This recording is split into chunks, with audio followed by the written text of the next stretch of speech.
जय श्री कृष्ण मित्रों। इस मंदिर में आज भी धड़क रहा है श्री कृष्ण का दिल। क्या है इनसे जुड़ी पौराणिक कथा। श्री कृष्ण का हृदय यानी दिल आज भी धड़क रहा है। श्री कृष्ण के मानव शरीर त्याग करने के बाद जब पांडवों ने उनका अंतिम संस्कार किया तो उनका दिल धड़क रहा था। पांडवों ने उनके हृदय को समुद्र में प्रवाहित किया। भगवान श्री कृष्ण विष्णु जी के 8वें अवतार माने जाते हैं। उन्होंने द्वापर युग में धरती पर जन्म लिया था और फिर 125 साल की उम्र में कृष्ण ने अपने मानव शरीर को त्याग कर वैकुंठ प्रस्थान कर लिया था। इसके बाद पांडवों ने श्री कृष्ण की मानव देह का अंतिम संस्कार किया। इस दौरान एक हैरान करने वाली घटना हुई।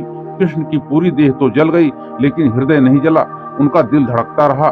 पांडवों ने श्री कृष्ण के हृदय को समुद्र में प्रवाहित कर दिया। कहते हैं कि श्री कृष्ण का दिल आज भी धड़क रहा है। दोस्तों, और आगे आप लोगों को बहुत ही आश्चर्यमय और भगवान के बारे में सब बातें हम बताने वाले हैं। आप लोग अंत तक बने रहें वीडियो को, तो आपको पूरी बात समझ में आ जाएगी। कृष्ण की मृत्यु कैसे हुई, शरीर का क्या हुआ, तो ये सब बातें हम आपको आगे कहानी में बताएंगे। दोस्तों, श्री कृष्ण भगवान थे लेकिन उन्होंने इस धरती पर जन्म लिया था, इसलिए उनकी मृत्यु निश्चित थी।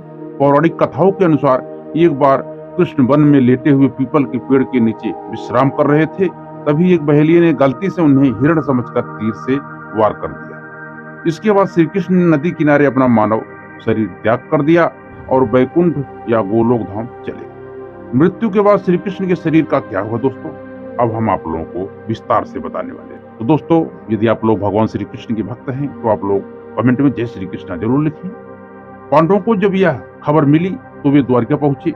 श्री कृष्ण ने सोमनाथ, वर्तमान में जो गुजरात है दोस्तों, के पास अपनी देह त्यागी थी। पांडवों ने श्री कृष्ण के शरीर का रीति रिवाज से अंतिम संस्कार किया। तभी पांडवों ने देखा कि श्री कृष्ण का पूरा शरीर तो जल गया है लेकिन उनका दिल अब भी धड़क रहा है। उसमें से अग्नि निकल रही थी। इसे देखकर पांडव चकित हो गए।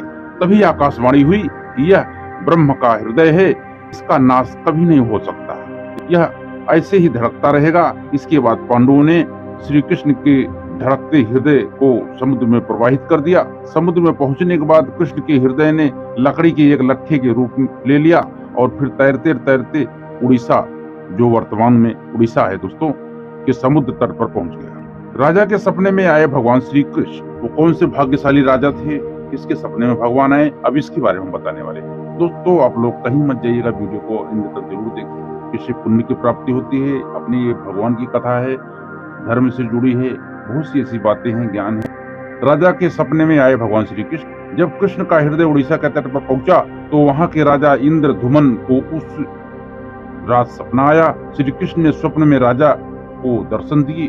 श्री कृष्ण ने सपने में उनसे कहा कि वह समुद्र तट पर एक लकड़ी के लट्ठे के रूप में मौजूद हैं, उससे मूर्ति का निर्माण करवाओ। सुबह उठकर राजा समुद्र तट पर पहुंचे। वहां उन्हें लकड़ी का लट्ठ दिख गया। दोस्तों, राजा इंद्रधुमन ने लट्ठे को लिया और फिर विश्वकर्मा की मदद से भगवान जगन्नाथ, बलभद्र और सुभद्रा की मूर्ति तैयार की और फिर उसे पूरी वर्तमान जो अभी उड़ीसा के मंदिर में स्थापित किया। मूर्ति में धड़क रहा है हृदय भगवान का, कृष्ण का दिल धड़क रहा है।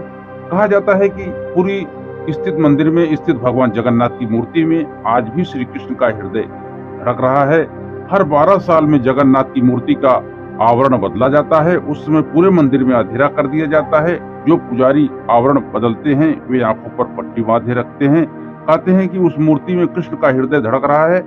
उसमें से निकल रहे तेज को अगर कोई देख ले तो उसकी तुरंत मृत्यु हो जाती है। तो दोस्तों, ये हमने आप लोगों को बताया कि भगवान का जो हृदय है आज भी धड़क रहा है और बहुत से लोगों को उसका आभास भी होता है। दोस्तों, जो भगवत भक्त हैं, जो भगवान के नाम का उच्चारण करते हैं, और बहुत से ऐसे भक्त हैं जो भगवान कृष्ण जगन्नाथ की जो मूर्ति को नहीं जानते, भगवान का स्वरूप कैसा है और वो भगवान ऐसा क्यों दिखते हैं, इस सब बारे में हम अगले वीडियो में चर्चा करेंगे।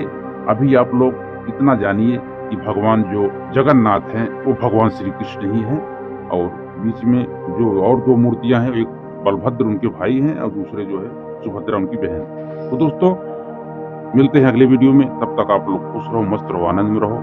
जय श्री कृष्ण।